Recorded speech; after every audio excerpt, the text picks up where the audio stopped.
some swag to toss out.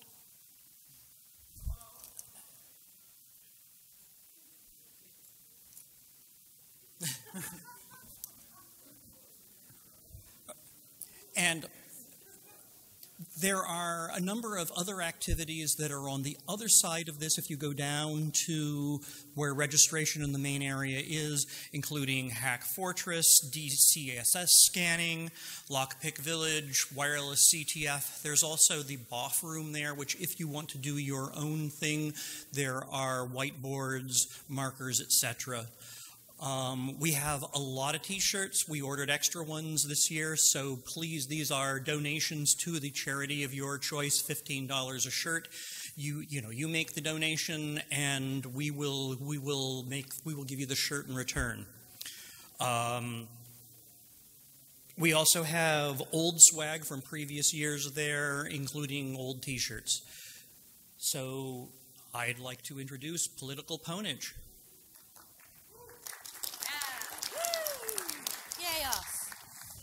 Okay, thank you for coming, and thank you to everyone who decided to sit over there so that I have to do this all the time. Okay, so this is Political Pwnage, the Hacker's Guide. I am not going to be that dude. I'm not going to be like, everybody get up and move into the middle. It's fine. You are all good where you are. All right, so this is the Hacker's Guide to Cybersecurity Legislation. I am Jen Ellis. I'm the VP of Community and Public Affairs at Rapid7. And this is Nick Lyserson. He is a real-life congressional staffer. Ooh. And look at him. He doesn't even look like he's here under duress. I am introducing Nick so that I can say some nice things about him that it would be awkward if he said about himself. So Nick, he works for Representative Langevin from Rhode Island. Nick is an incredibly well-informed staffer. He cares about cybersecurity a great deal. He's really passionate about it. He spends a lot of time learning about it. And he is one of the good guys. So bear that in mind when it comes to the Q&A section. Be nice to Nick. He is one of the good ones, and we want him to continue to like us. Okay, so that's us. Some disclaimers to start. I'm not a lawyer. I also am not a lawyer. I am here speaking as Nick Lyserson, not speaking on behalf of my boss, Congressman Langevin.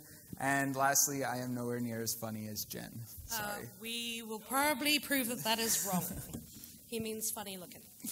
Okay, so what are we going to talk about? We have a lot to get through in not very much time because there has been a lot going on in cybersecurity legislation. We're going to talk about what has been going on, then I'm going to interrogate Nick and hopefully give you guys a chance to interrogate Nick, and then we're going to talk a little bit about how you guys can get involved should you want to. Because we do have a lot to get through and not much time, if we do not get a chance for you guys to ask questions, do not despair. We will be in the bar after this, and we have recruited, shocking, and we have recruited a couple of other congressional staffers to join us. So there will be three, count them, three, real-life congressional staffers in the bar, happy to answer your questions and hear your rants about CISA. Couple of things to be aware of. I really like audience participation. I understand that I am making a grave error in telling you this, but you should be prepared. I'm going to be asking for a show of hands on some stuff, that kind of thing. And I also like Archer slides. You have been warned. All right, so we're going to start by talking about the legislative landscape and what that meant in 2015. So in 2015, there were 105 bills introduced in Congress that had cybersecurity as part of them. This could be everything from the primary focus of the bill was cybersecurity. There was a report tacked on at the end. But why is this relevant to you all? The reason it's relevant is that Congress is very interested. That's a large number of bills. That number of bills is going to increase. And the policy decisions that we make on Capitol Hill could certainly affect your all livelihood. And we want to make sure that there's a dialogue going on. So looking at 2015 in particular, what moved in 2015? Okay, what did we do? So in the vein of audience participation, how many of you have heard of the Cybersecurity Information Sharing Act of 2015? Oh, everybody. Or well CISA. Look at that. All right. So this is the first major piece of cybersecurity legislation, standalone, that Congress has passed in over a decade. And the very, very short version of what is CISA is the idea is, well, we're removing corporate councils from the information sharing process, removing barriers to information sharing. Now, I am very well aware that this has caused a great deal of consternation in the cybersecurity community, and that has largely been along two fronts. One, privacy concerns, and two, is this really going to help all that much anyways? Okay, so to the first point, the privacy concerns are very legitimate. There are definitely areas of the legislative language that could have and can still be tightened up in terms of the privacy provisions. And one of the things that will be extremely important going forward, now that it passed in December and was signed into law, is that those of us in Congress exercise our oversight authority to make sure that the privacy provisions in there that do exist and that some may view as being too weak are implemented. Because I believe, at least, that if they are implemented properly, then we will be all right. The second part, though, is, well, why would we even bring this up in the first place? Because, you know, it's not really going to do anything. And I have two things that I will say to that.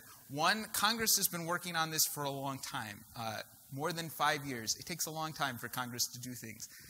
This was much more relevant legislation when it was first proposed. And there were a lot more people coming to us. The other thing I would say is that throughout this entire process, we have heard from a number of corporate citizens that have come to us and said, look, this really will make a difference. So the way that I look at it is, this is not a silver bullet. This is not going to cover even a large fraction, maybe even a small fraction of cybersecurity problems that we're facing in this country. But it will be helpful, I think. And there are definitely people that have come to us and said, look, this is going to help us. And the most important thing that we can do going forward is make sure that we exercise our oversight authority to make sure that the privacy provisions in there are actually upheld. Okay, so the second big thing that happened in cybersecurity policy this year. Does anyone know what this is a photo of? Yes, well done. Not just the set of National Treasure. Does anyone know why I have a picture of the Library of Congress up?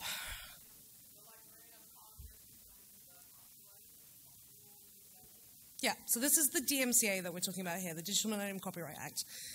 So basically, the DMCA is current law, and it is basically something that says you cannot use, make, or sell tools that circumvent technological protections for copyright. For security researchers, that's kind of a big deal. There are exceptions built in to address this problem slightly. So there is a narrow exception for reversing hardware, and there is a narrow exception for encryption. Now, DMCA was passed in, I think, '98, and when they passed it, they thought, well, technology moves quickly, and as Nick just commented, Congress doesn't move as quickly. So how do we keep this up to date without having to go through the entire congressional process? So they created this framework whereby every 3 years, all exemptions, and exemptions, confusingly, are different to exceptions. So what I just mentioned are exceptions. They're permanent. They are hard-coded into the bill itself, the law. Exemptions, they roll back every 3 years. They reset, and you apply for new ones. There's a whole process you go through that the Copyright Office and the Library of Congress own, and you apply for exemptions. This year, there were a number of security research-related exemptions that were requested. There were two that were sort of fairly broad security research exemptions. There was one on medical devices, there was one on cars, and there was one on the right to tinker with tractors. I'm going to pause here and just ask that anybody in the room who was involved in requesting any of those exemptions or testifying on any of these exemptions just stand up for a second. I can see 3 of you right here, so up you get.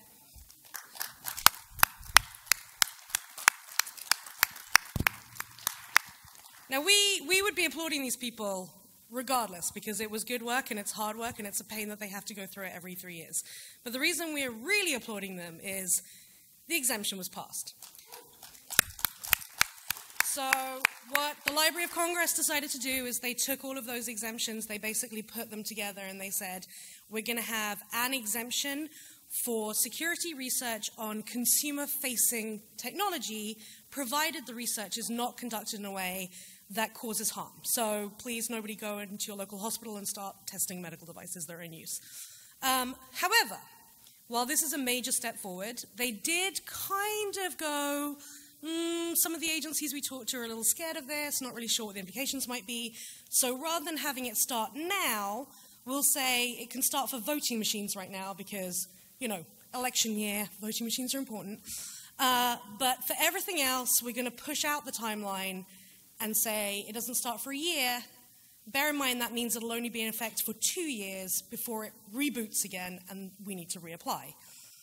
So it is a step forward, but it is a caveated step forward. And by the way, that measure of like adding a year is a very unusual thing for them to do. And it sort of shows that while there is a really increased level of understanding the value of security research, that is not ubiquitous across the entire government, and there are still some concerns around what we do. Okay. So there are also a couple of things in 2015 that weren't directly tied to the policy process yet, but are ongoing. So we have a picture here, and anyone know where this is? Europe, the good guess.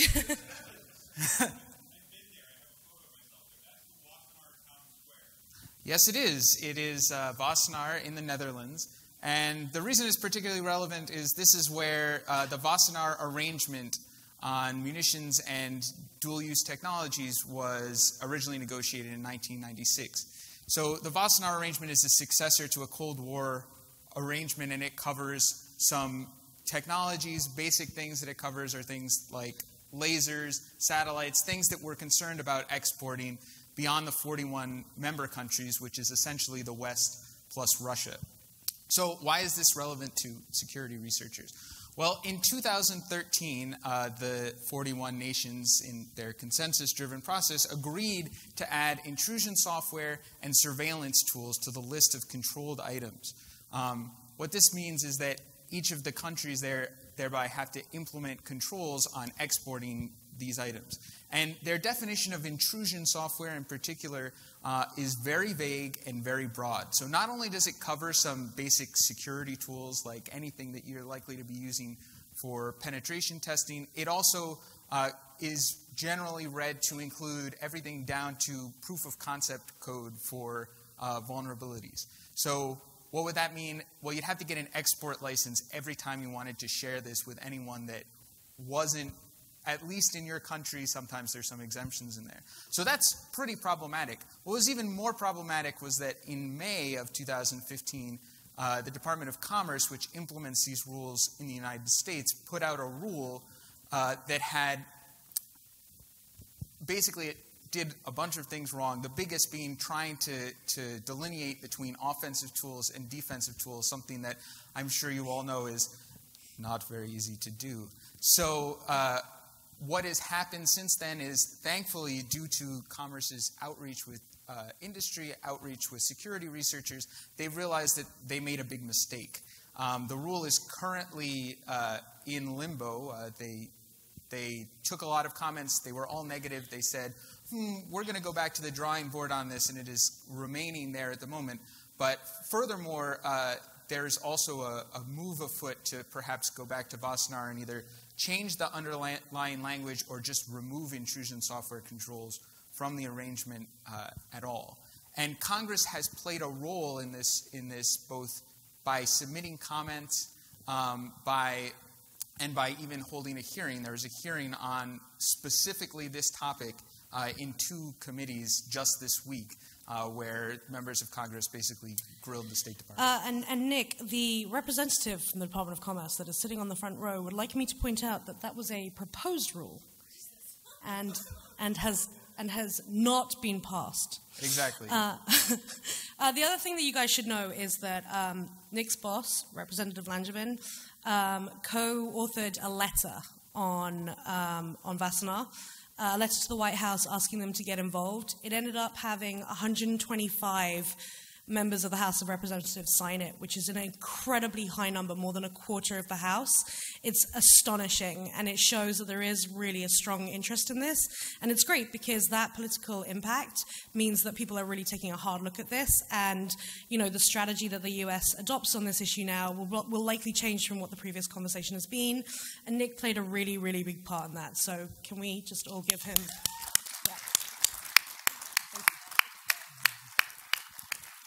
Okay, so moving on.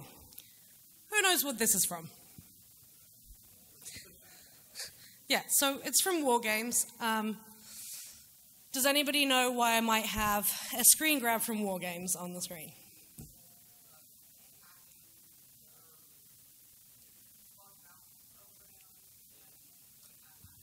Close. So, true story, true absurd story. President Reagan watched War Games in 1983 and said, we need something that deals with that. And thus, the Computer Fraud and Abuse Act was born. So, the CFAA is the main anti-hacking law in the US. It was passed in 1986, and every time I say it, it blows my mind. Anti-hacking law, 1986, before mainstream internet adoption. It has been updated a little bit since then, but not to the extent it should have been. So there are 3 core issues. I'm not going to get into huge detail because we've got to move fast. But the 3 core issues are that it's very out of date. It deals with terms like protected computer, which when it was created meant a huge, great, big physical thing that had a fence around it and a guard. And today means pretty much anything that's not a slide rule. It is incredibly vague. It has a lack of clear definitions, which means there's no strong white line to say this is the point I go up to and no further. And call me old-fashioned, but I believe that people should be able to understand the laws that govern them. And the third thing is it contains both criminal and civil causes of action, which basically means that it can be used by law enforcement for sure, but it can also be used by companies to come after you. So quick show of hands, how many people have received legal threats because of research? Not very many in this room, but a few. Okay, how many of those have been criminal-based? Nope. Civil? Okay. So actually very few people in this room. All right, well, good for you guys. All right, so the fact that it has both is a big problem, and what we often see happening is corporations using it as a way of sort of threatening security researchers when they're worried about the impact to their reputation. And it creates a chilling effect on research. The reason this is one of the things that we're talking about for the last year is in 2015, there were some efforts to update the CFAA. There were a couple of different things that came out. Aaron's Law was reintroduced to the House. I'm not going to talk about that very much. But there was another new effort that was sort of a little bit more interesting. And that came from Senators Graham and Whitehouse, and it was called the International Cybercrime Prevention Act. And what it intended to do is enhance law enforcement authorities. And it did that in a number of ways. And one of those ways related to updating the CFAA. The intent of the bill is actually pretty decent. There's some stuff in there that makes good sense. But the challenge is that because it doesn't address the core issues with the current CFAA, which is broken, it is effectively like painting lipstick on a pig, a toxic pig. And I testified to that fact to the Senate Judiciary Committee in the summer, where I said the words, I've been known to talk about blowing up buildings. Not something I recommend to people. So in terms of where we are with this effort, the staffers, so at the end of last year, there was an abridged version of the ICPA that was put forward as an amendment to CISA. It did not end up going ahead with CISA. So it went back to the drawing board. The staff are still working on it. They've gone back to the full bill, and they have taken on board the feedback that the core language of the CFAA needs to be updated, and that's basically where we are now. The great thing that we've seen through this entire process is really, really high engagement from the officers working on it. They really care about getting it right for the research community and not making the situation worse for us, in fact, making the situation better. That is a really good, positive thing, and it makes me like very happy that we see this level of engagement. Where it will go, nobody knows. I can't make guarantees, but it's a really good thing that we are where we are. So there are a couple of other things that happened that relate to security research this year. One was around, there's been a lot of discussion this year about, or last year I should say, about vulnerability disclosure. This is a topic that has raised its head partly because of really high-profile vulnerability disclosures in the past couple of years. Heartbleed, Shell Shock, the Jeep hack this year. This all kind of gets attention on the Hill. So in response to this, there's been a couple of different efforts started around vulnerability disclosure, and the one that probably matters most to you guys or is most relevant to you is something that is being run by NTIA, which is the National Telecommunications and Information Administration. It is, yeah, thanks. It is part of the Department of Commerce, and they are running a multi-stakeholder process on vulnerability disclosure. What does that mean, you may ask, as have many of us. And the reality is, it means what we want it to mean, because it's up to us. So at the moment, there are probably between 50 and 100 people actively engaged in this process, and they represent a large variety of companies of different sizes and industries. They represent the security research community, and they represent sort of other interested parties, like, for example, CERT. There are... and Nick is part of this, yeah. There are, it's not all about you, Nick. There are 4 working groups at the moment. One on adoption and awareness, which I am a co-lead on. One on multi-party coordination, things like Heartbleed, which Katie Mazouris is the chair of. She's right here. If you're interested, talk to her about it. One on cyber safety. And creating best practices for sort of what we would term safety industries, so medical, automotive. Some of the I'm the Cavalry folks are pretty involved in that. And then there's one on economic incentives. Alan Friedman is the guy at NTIA who is running the process. Stand up, Alan. This is Alan. He is a friendly. He will be in the bar later, as per usual. If you are interested in getting involved, and if you care about vulnerability disclosure, I would strongly urge you to get involved. At the moment, the kinds of people that are involved tend to be more on the side of people who have companies who will send them. And so what we're lacking is a little bit more of the sort of security community side. So if you're interested, get involved. Talk to Alan, talk to me, talk to Katie. There are lots of people around who can tell you about this and how you can get involved. So that's one of the things that happen on the research side. I'm going to talk about a couple of others, and I'm going to weigh into slightly contentious area here. So one of the things that, really I try to encourage as much as possible is for the research community and the security community to build relationships and build collaboration with influencers outside of its own echo chamber. And I've seen this increase massively in the past 3 years and have really profound impact, which is awesome.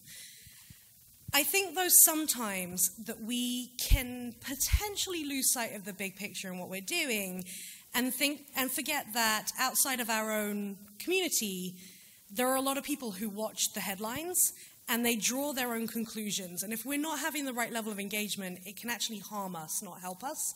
So I'm going to give 2 examples. One of how the relationship with research has really been positive in the past year, and one that's considerably less positive. So the first is the FDA.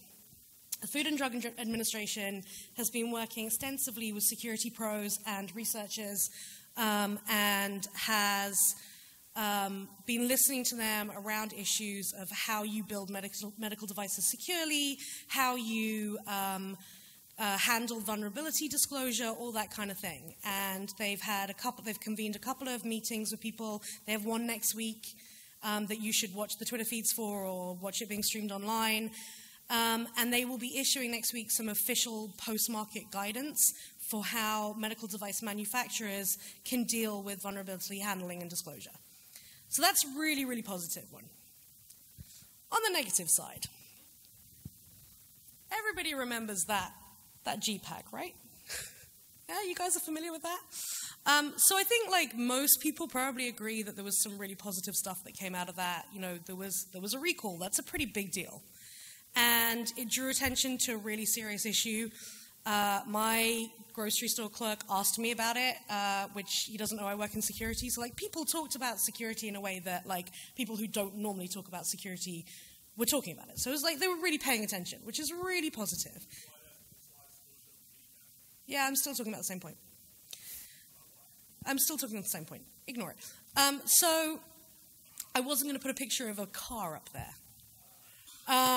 Okay, so that was all very positive stuff. Unfortunately, the negative side of it is that there is a huge automaker lobby. They don't particularly want researchers to be able to do research without their permission. And when people hack a car that is on a road with other cars, it gives them ammunition to turn around to policymakers, like Nick's boss, and say, look, guys, researchers are irresponsible. They can't be trusted. They can't be left to their own devices.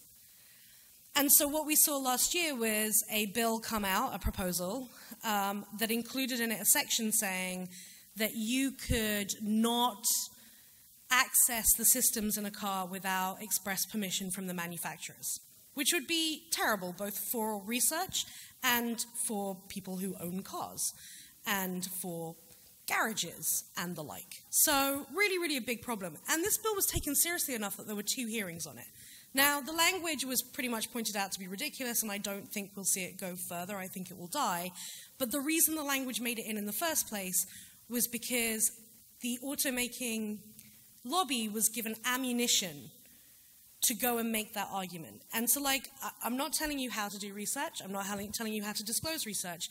But I'm just telling you that if you're going to engage in research, think about what the implications can be on both sides, because there are positive and negative to weigh up.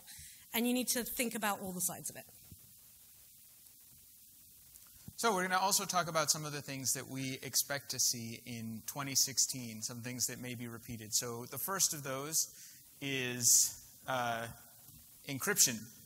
So perhaps if you've really been living under a rock for the past year, you don't know that the crypto wars are back, and the FBI director is very frequently on the Hill talking to members of Congress and saying that the fact that there is encrypted communication that law enforcement can't read is a big concern of law enforcement.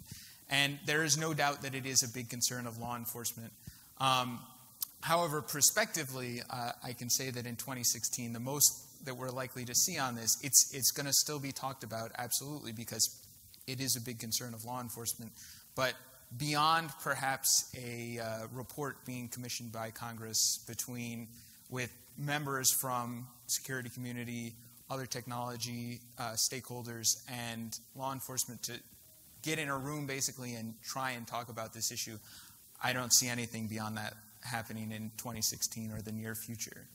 Another issue is data breach. This is something that has been talked about of late. In Congress, there are a slew of bills in both the House and Senate side. Basically, there are 47 state data breach notification laws. If you're hacked, you lose personally identifiable information. Congress has been talking for a while about trying to come up with a single federal standard that would apply across the board. Some of those have also roped in some data security and providing for people that collect personally identifiable information some level of responsibility that they would have to secure that data.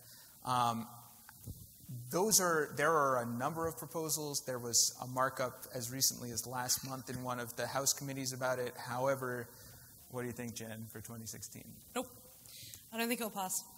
I don't think we'll see any cybersecurity legislation pass in 2016. Do you?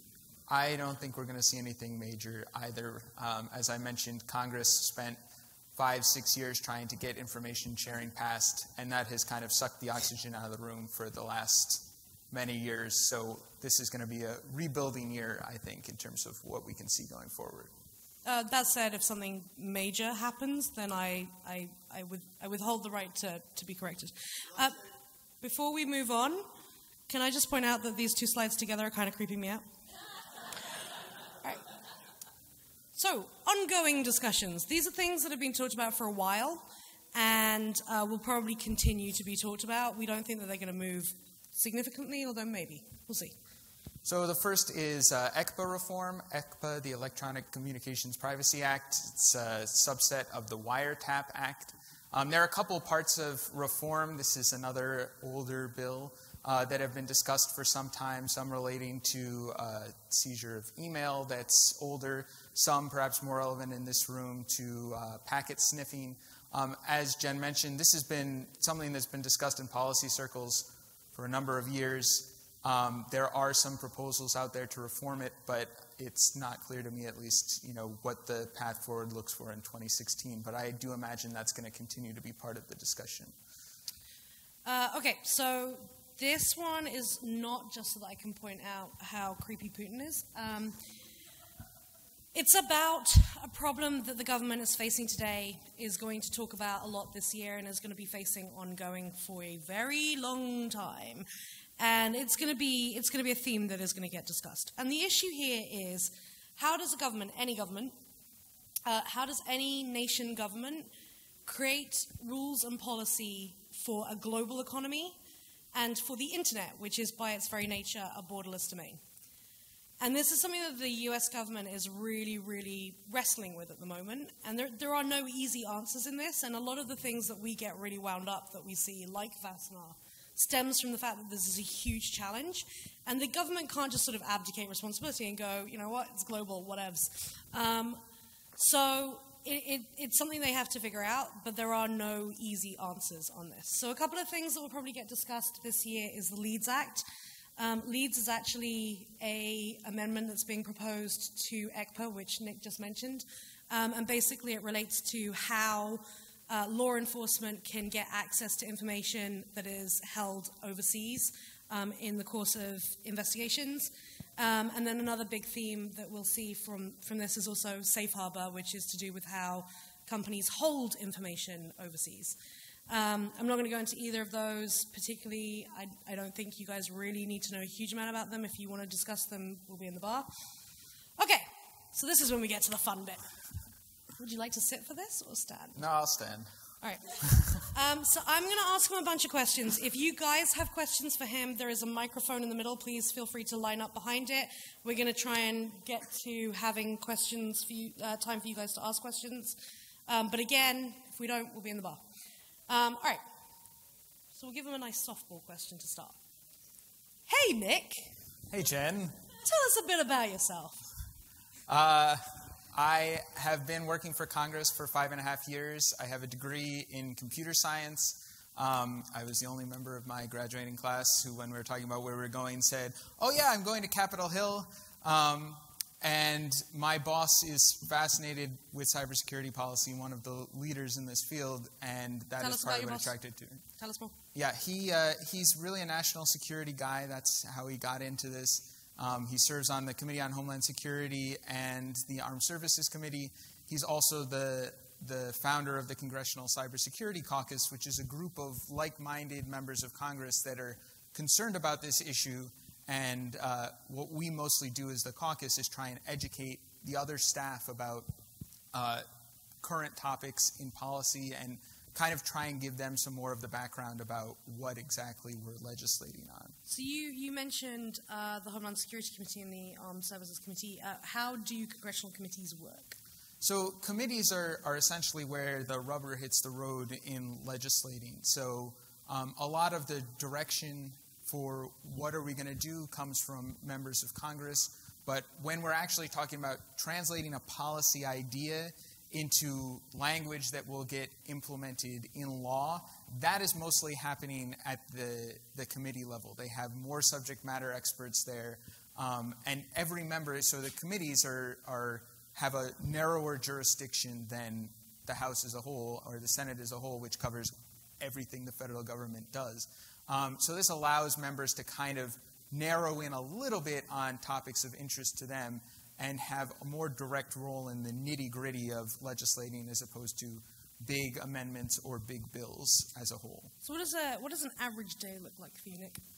An average day, there's no such thing as an average day on the Hill. But what do? I read a lot of news. That's like when I get in the morning, that's the first thing I'm doing, because a lot of what happens in Congress is determined by what are constituents talking about, and when it comes to policy, what they're talking about is likely going to be driven by the news. Other things that I might do, if there's a committee hearing, I might be prepping my boss for that, helping him to find questions that he wants to ask of the witnesses.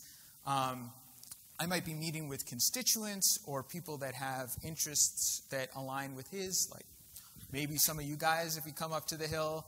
And I also might, spend some time on equities that are of particular interest to him, whether it's a piece of legislation, whether it's a letter to the White House about Wassenaar, anything like that. Okay, so let's really get into it. Why does Congress hate security researchers? A fine question. No, Congress does not hate security researchers. There are a couple of takeaways that I would love you to come away with from this talk. One of them is Congress does not hate security researchers. One of the things that I think can give that impression a lot of the time is Congress doesn't hear from enough security researchers. And there's a lot of the time when, we'll be presented with an idea and it'll be like, so, what could happen that's bad because of this? And whoever is in favor of the idea is like, don't worry, nothing bad could possibly happen. It'll be great. And we look around and we say, okay, and no one's telling us otherwise, so let's do it. The people on the Hill are generally, with a very few exceptions, they're good people. They came to Congress even though we have an 11% approval rating. I chose to work for Congress because I think that, we can make a difference. However, there's a big, wide federal government out there, and for us to have an understanding of each minute issue, we need help. And what often happens in security, with cybersecurity issues in particular, I think, is that members don't have a lot of background there. And if they're not hearing from folks saying, look, this is how this is going to affect my livelihood or anything like that, it makes it really difficult for them to balance equities when they're trying to decide whether they want to support a provision or not. So, Nick, there's now an entire line of people waiting to ask you who the few exceptions are to the good people on the Hill. Okay, before we get to you, I'm just going to ask a couple more things. Okay, so how can people get involved then? What can they do? So the first thing I would say, okay, is contact your local member of Congress, all right? The people that you vote for, your representative, your senators, those are people that, have a vested interest in talking to you. They want to hear from you, and I'm betting that the vast majority of them have no idea that they have security researchers, security folks that live in their district. They think, oh, that's in Silicon Valley. Not my problem, right? So they are interested in talking to you. Other people are people that might have, be subject matter experts in this area, or people that have a vested interest. Maybe they serve on a committee of jurisdiction. Although one of the problems with cybersecurity is that it touches a lot of different committees. But maybe they're members of the Congressional Cybersecurity Caucus, and they've already expressed an interest in learning more. Reach out to these folks, reach out to their staff, and help explain, what it is that you do and the ways you think policymakers are hurting you, or even more, could be helping you going forward. Okay, so my last question for you before we turn to the floor. We basically told everybody that we don't think anything's going to move in 2016, so why should they get involved? So I think that's a great question. And I think the reason is we're setting the table. Congress does not generally move all that quickly. When we do, it's often because there's a crisis, and the legislation that's going to come out of it is not always the best when we're legislating in crisis mode. So what we're going to be doing in 2016 is setting the table. We're going to be talking about new policy issues that is going to frame the debate in cybersecurity going forward. This is the greatest time to get involved when we have this level of, we've dealt with something that's been on our plates for in the inbox for years, and that's gone. So let's take a look at what we can do prospectively going forward. The perfect time, if you haven't been involved before, to come to Congress and say, hey, here are some things that we think could be helpful for the research community, for our national security. I mean, that's how my boss got involved in this issue, right? In the first place, is he sits there and he says, look, no one's paying attention to this cybersecurity thing, and it really has really direct impacts on how we live our day-to-day lives and making sure that we're keeping the country safe. And, just in case you guys are not aware, it's like a 50-minute cab ride from this hotel to get to Capitol Hill. Okay, so we're going to turn over to the floor. Before I let you get started, bear in mind, he's one of the good ones. This is being live streamed. His boss may be watching. Do not ask him about Trump. It's not his fault. He'll be in the bar later. He can answer all those kinds of questions then. All right, so. Good afternoon. So I also am not a lawyer, but I read CISA. I'm sorry. Very interesting reading, yeah. You were talking about the press, so it actually got a lot of very negative press. People called it the spying bill and what have you. I didn't see anything like that in there. I mean, it seemed to me very valuable and useful for network defense. So why do you think the press was so against it? And could you maybe just recap exactly, the benefits of CISA? Before you answer that, there were a bunch of people who just turned around and looked at you and were like, "Doi? What?" Okay, that's good. That's nice. That's good to hear that point of view. Thank you. So it's very difficult for me to speculate why anyone writes in the press the way they do. But I think, a good baseline is this is a matter of trust, right? A lot of what we do in Congress is, and in the government in general, is we have some power, right? We have some, in the political sciencey world, police power, right? The government has a monopoly on force.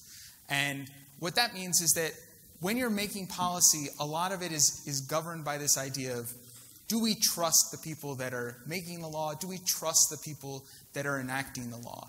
And I think that with the Cybersecurity Act, which was CISA's successor that actually passed, a lot of the diversity of opinions depends on, do you trust the government to do what it says it's going to do? And I think that there's a lot of very well-informed skepticism in this room that, perhaps we need to be very careful about what exactly we're trusting the government to do.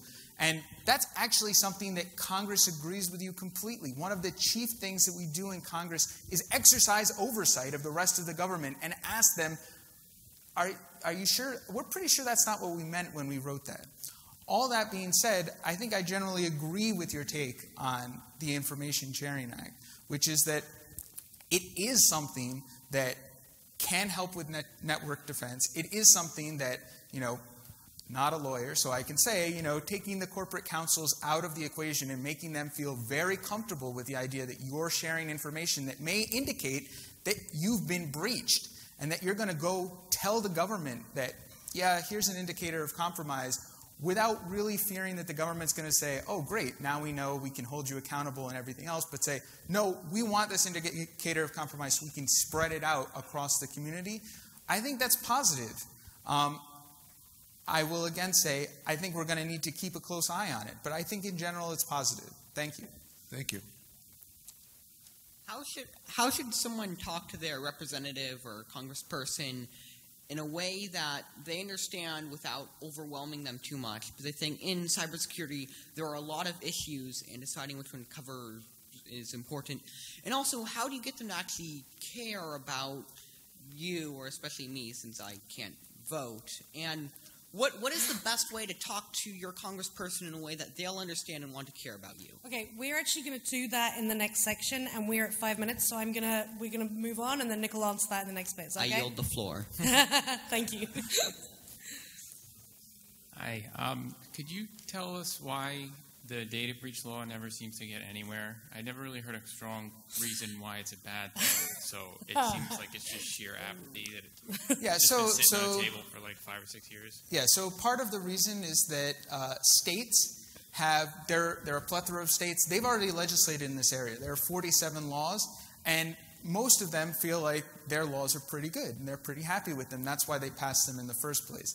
And particularly in states that have higher standards. So in data breach notification, that might mean you need to have fewer records breached before you notify. It might mean that you need to notify in less amount of time. It might mean there are fewer exemptions, any of these things.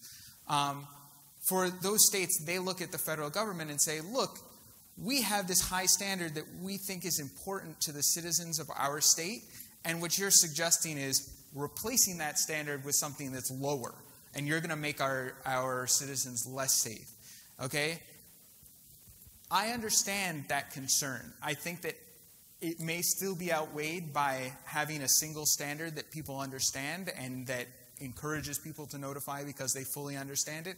But I would say that's the largest thing that holds people back from just full-on embracing it, is that there is existing law in the vast majority of the places you can live in this country. Too much of it, though. That's my problem.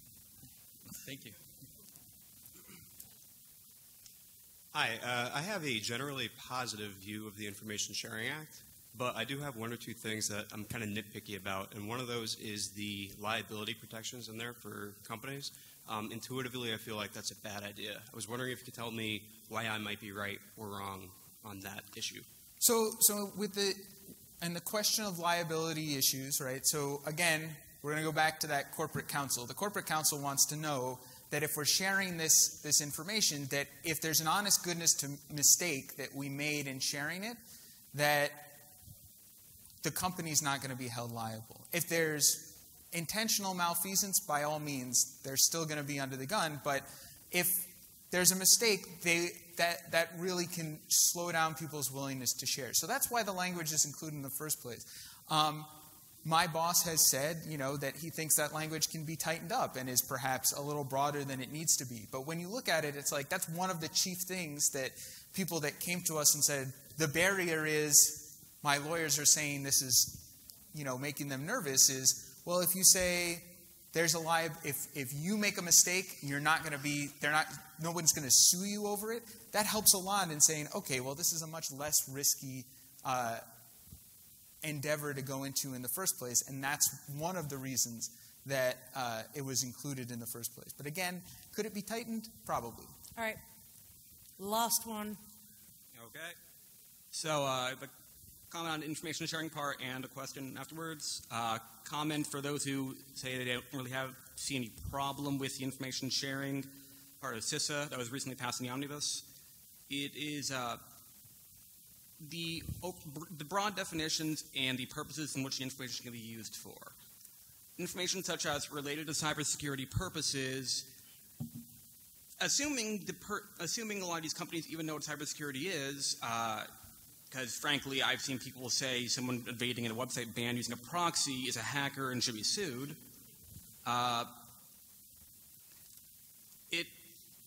There is such broad discretion here that the already low amount of trust in a lot of commercial entities and the government in order to handle our data is just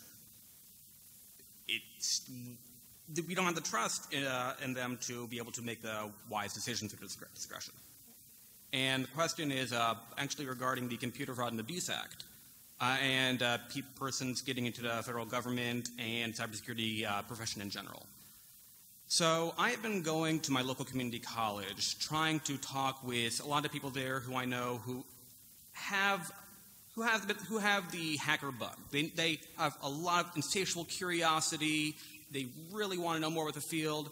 But then they talked about the Aaron Swartz debacle, and they talked about several other prosecutions where it seemed like non-crimes people were destroyed over them, and so they're afraid of even attempting to go into the field for fear that they may make a misstep and have their lives destroyed. So, what would you say? What should I even tell these people?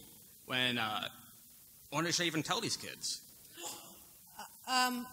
There's a very long answer to it, and I think I might be better suited to taking it. Why don't we talk in the bar? I'm not to fob you off. I'm really happy to. I will talk about the CFAA all day and all night. So I'm happy to meet in the bar and talk about it. But I think the reality is the EFF is a phenomenal organization. They will talk to people who are worried about getting involved with research and worried about CFAA issues. I would tell people to reach out to them if they have any concerns or questions. Vet research before doing the research. Well, the definition of what qualifies as research changes over the years. Port scanning is now considered research according to the FBI now. So how can you expect the random person who barely reads the news to know? That's why I say talk to the AFF. Yep. I'm sorry, we've got to move on. We're at time. Okay, so very, very, very quickly, how can you get involved? Don't do this. Don't. That's the first please. thing. All right. You can talk to people like me and some of the people on the front row here, like Katie. I am the Cavalry. People who are already involved, ask them how to get involved and what's going on. Look for comment opportunities. So this is the federal government asking you, what do you think of this, Bossanar? Or, for instance, the DMCA, there's going to be comments starting next month. Write to them. Tell them how it affects you. Nick already said this one, identify relevant contacts. The committees have websites, and they will tell you who is on the committee, and then you can go to their website and find contact details. If you are interested in an issue, there's normally a committee that owns that issue to some extent. Take a look at who to reach out to. Talk to your representative. I already said that. I will plug it again. They're interested in hearing from you. There's a lot of letters that do the rounds. This year we saw letters on encryption and ECHA and CFAA and all sorts of fun things. If you have a letter that comes your way, signing on to it is a good way of getting on the radar of people who engage with policy discussions. And then the last one is, again, the EFF has a lot of really great advice on this. It's on their website. They have the Action Center. Check it out. So if you are going to do this, how should you go about it? What should your communication style be? I told you we would get to your question eventually. So very quickly, because I know we're out of time. Couple of things. One, at the top there, have an ask. That's really important for us to know exactly how we can help you. You know, we can understand that you have a problem, but please come to us and say, and this is what I can do or what you can do to help us help the community, either by not doing something. That's sometimes an ask. Don't do this. But have something that, you know, you can recommend for us. And similar on those lines, having recommendations as opposed to just identifying problems is really helpful to help us get an understanding of, you know, all right, this is something that we can do, an action we can take. So on that note, security people tend to have a bit of a bias towards pointing out problems, not always so great at suggesting solutions. And that's super valuable. It's totally fine. And I don't think that anybody on the Hill has the expectation that as a security pro you're going to go to them with, like, here's some draft language for legislation. They don't expect that. What they want is for you to be willing to engage in the conversation and the investigation and not just keep going problem, problem, problem, but actually discuss potential solutions. So one other thing up there that was asked, you know, well, how do I communicate? Avoid jargon, use metaphors, use analogies. If it's not something you're good at, bring someone who's good at translating for you. You know, if there's someone that you're used to having be like, hey, you know, when I'm talking to my friends and they have no idea what I'm talking about, but this guy is like, oh, well, he can explain it so my friends understand it, that's someone you should bring with you because that's really helpful for us. Most of us don't have any sort of technical background. I mean, I have a small modicum of one. So having someone that can translate, very, very helpful. And to that point, you need to recognize that they're experts at what they do and you are experts at what you do. They don't expect you to have a law degree or to understand how policy strategy works. You shouldn't expect them to know how security works in a detailed way. That's where your part is in this whole thing. All right, so thank you very much. We'll be in the bar.